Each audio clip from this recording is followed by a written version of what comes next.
This episode of Techno Buffalo is brought to you by AMD. What's up, everyone? Welcome back to the episode of Rumor Roundup. We are at a familiar backdrop. This is the show where we take all the rumors from the week, we smash them, bash them, and condense them into one rumor show for you, so you don't have to read all the sites in the world. It's the only video you gotta watch to know what you missed. This week, we're gonna talk about Apple and Samsung being the very best frenemies in the world. Some Galaxy Note 3 shenanigans are going on. Verizon folks might finally be getting the HTC One of their dreams, and an iPhone 5S. We might know a little bit more about what it's going to have. This is Rumor Roundup. I'm your host, John Rettinger. Let's go ahead and get started.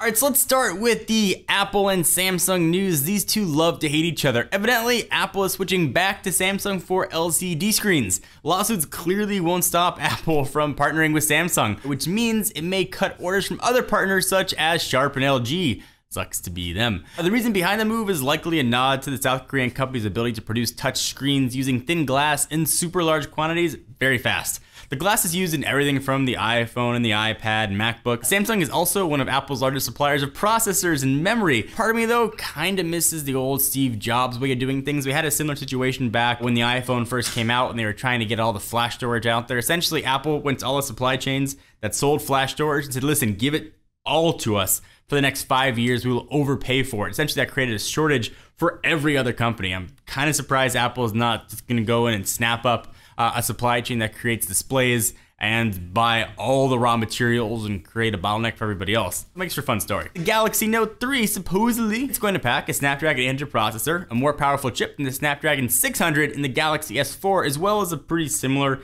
13 megapixel shooter. The news was first reported by ZDNet Asia, which said that Sony's next Xperia smartphone is also going to offer a Snapdragon 800 processor. The quad-core chip will launch with speeds up to 2.3 gigahertz, although it's totally unclear if Samsung's going to use that clock speed. That's just crazy speed, but Samsung does love to win, at least on spec, so should be interesting. It also supports LTE and Cat4 LTE Advanced, in addition to 802.11ac Wi-Fi support, and for max screen resolutions of 2560 by 2048 pixels. Damn. Make no mistake though, just because Qualcomm's new mobile CPU supports technology doesn't mean Samsung's necessarily going to add that hardware to next generation Note. The Galaxy Note family was last refreshed during IFA 2012 in September of last year, and we think that's when the Note 3 is going to make its debut. Alright, so if you're on Verizon and you've been looking longingly at your friends with an HTC One, your prayers might be answered. SlashGear recently obtained leaked images from EasyLeaks. It shows a Verizon product with the One branding. We're not too surprised though to see Verizon jumping on board, although it does seem a bit odd that carrier wouldn't just offer the phone sooner rather than later.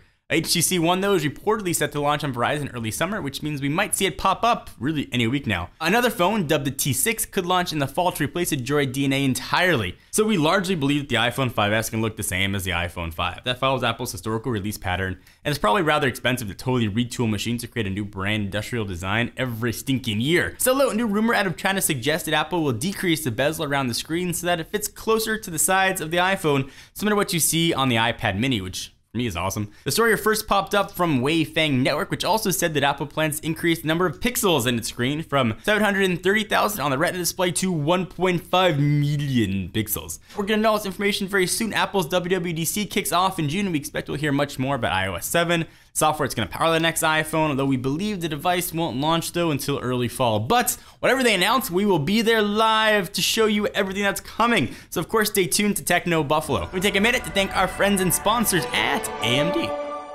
What's up everyone? John Rettinger from Techno Buffalo here. In our last video, we had some fun with this AMD TEMOS chip. But now it's time to get down to business.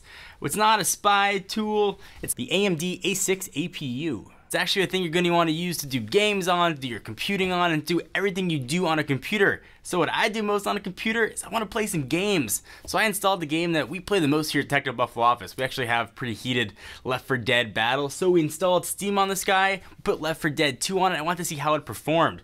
It's kind of crazy to see something that looks like this, eventually going to be in a package that looks like this. This is going to be the new A-series chip. It's going to power pretty awesome looking devices, but I really want to see if that awesome look to just skin deep or if we can actually play some games. Let's go ahead and take a look.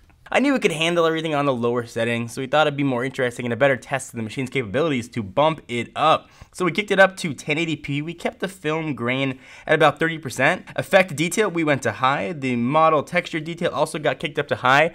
I wanted to see how it performed, if we had any frame rate dropping, what the boot time was, if the fans kicked on like crazy, and just how overall gameplay was. Booted up pretty quick, about as quick as it does on the i3 rigs that we usually play on here at the office. We didn't really see any frame rate dropping at all. It was a very pleasant experience. In fact, after a few minutes, I forgot that this monitor was plugged into a computer that looked like a spy equipment. It just worked really well. We didn't have any sort of loss. The gameplay was smooth. The fans barely kicked on, and the whole experience was eerily quiet. We came away really impressed with the performance, especially for something that's still in pre-production form. And if it can handle 1080p gaming, it can obviously handle the rest of the stuff you're gonna throw at it. It can handle your Photoshop, your Microsoft Office, your email, video watching, whatever else you wanna do, it'll rock it. So what's the final verdict here? If you're looking for a new computer and if you're shopping when you are fortunate enough to have the A series on the market, you're gonna owe it to yourself to take a look. It represents a really great low energy consumption, really portable option. It doesn't sacrifice any power that you get with other mobile processors. So keep a close lookout for these systems that are just starting to come to market. Step aside from the rumors for a minute to remind you about another show we got going on another YouTube channel called The Tech Feed, where I host a show called Tech Known Buffaloes Driven. We cover all the news from the world of cars.